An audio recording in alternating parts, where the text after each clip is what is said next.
There are any number of fantastic stories in India, how women became mystics simply being dedicated to their husbands because they did not see him as a man. In India, this has been a practice, it's now gone of course, where they refer to the husband as Swami. And he also lived up to it. It needs corroboration. So when this was so, initial hormones are there, will act up and do certain things, emotions are there, they will act up and do certain things. After that, you're looking at him as a doorway to the beyond. And because everybody had some kind of spiritual training at one time, naturally they became guides for each other to grow. And largely from this kind of arrangement, it is thousands of women who became mystics, men did not become, because they were just doorways. Those who pass through the doorway get somewhere, the doorway doesn't get anywhere.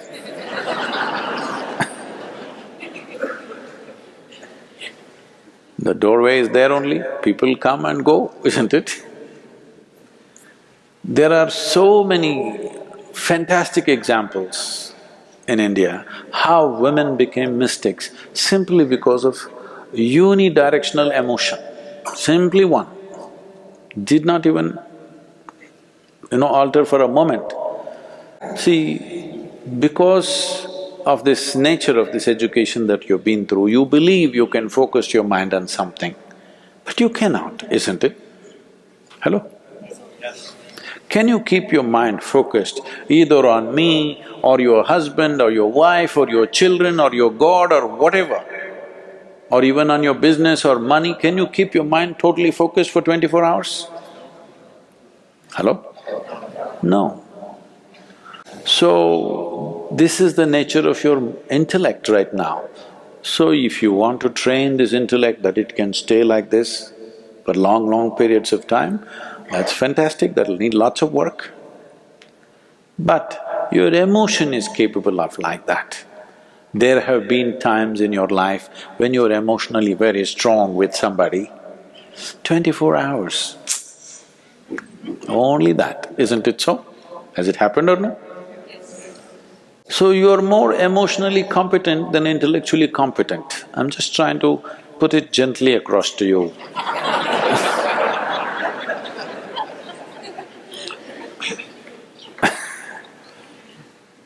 Hello? Is it okay? Ladies will say, okay, it's easy for them. Men are struggling, what? Whether you're a man or a woman, this is true for you, look at it and see. Maybe your love is not focused, but your anger at least is focused. That is an emotion.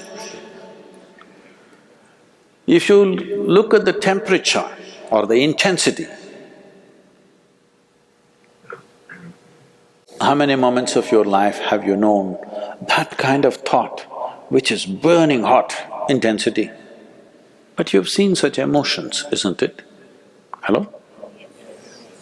Easier to crank up the intensity of your emotion than to crank up the intensity of your intellect, because that takes a lot of work. Maintaining intensity of intellect takes enormous amount of work. The problem on the spiritual path is just this. You are focused like this, then you see your destiny starts organizing itself in that direction, then you become like this, then you become like this, then you become like this. Then it starts dismantling itself. Every one of you who have come to inner engineering program have experienced this at some moment, that when you came to the program, suddenly it looked like your life was on a trajectory, boom. But then you slowly distracted yourself, it dismantles itself. You need to understand, when you set a trajectory, you should stay if you want to fly. If you do this, Anyway, this way all of us are going. Hello? Now everybody thinks they're going like this. There's no proof for that. For this there is proof. Yes or no? Do you have proof that you're going up? No. There is proof that you will definitely go down unless you are one of those who can afford to be buried in Mars.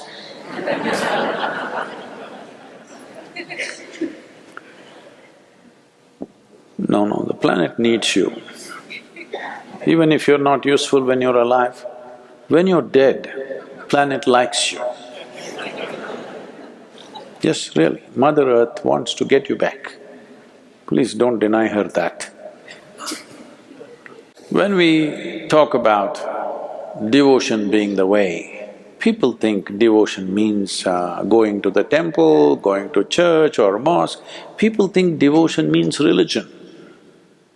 No.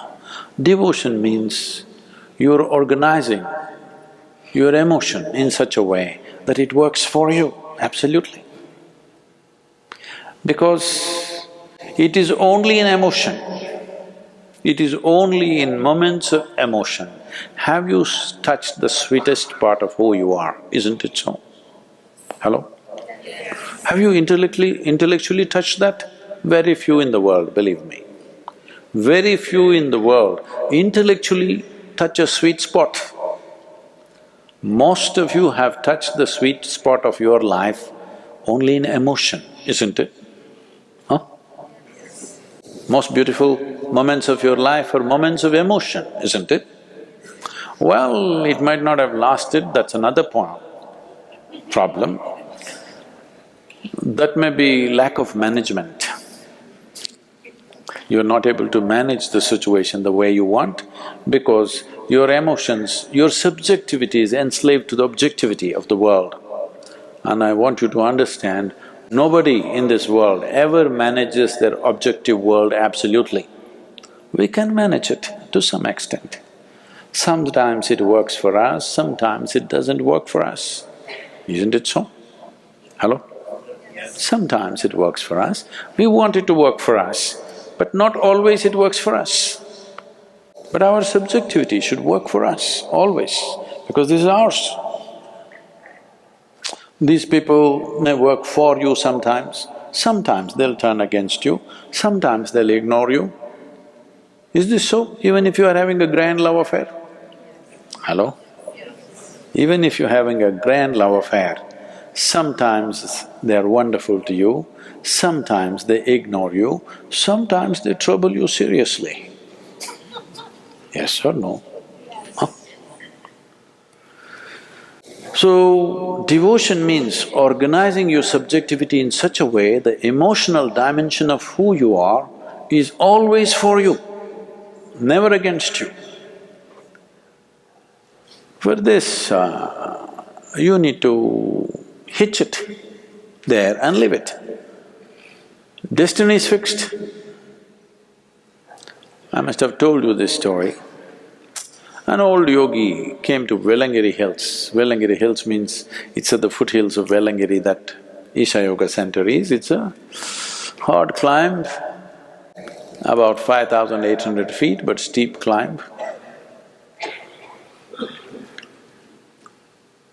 Over 80 years of age.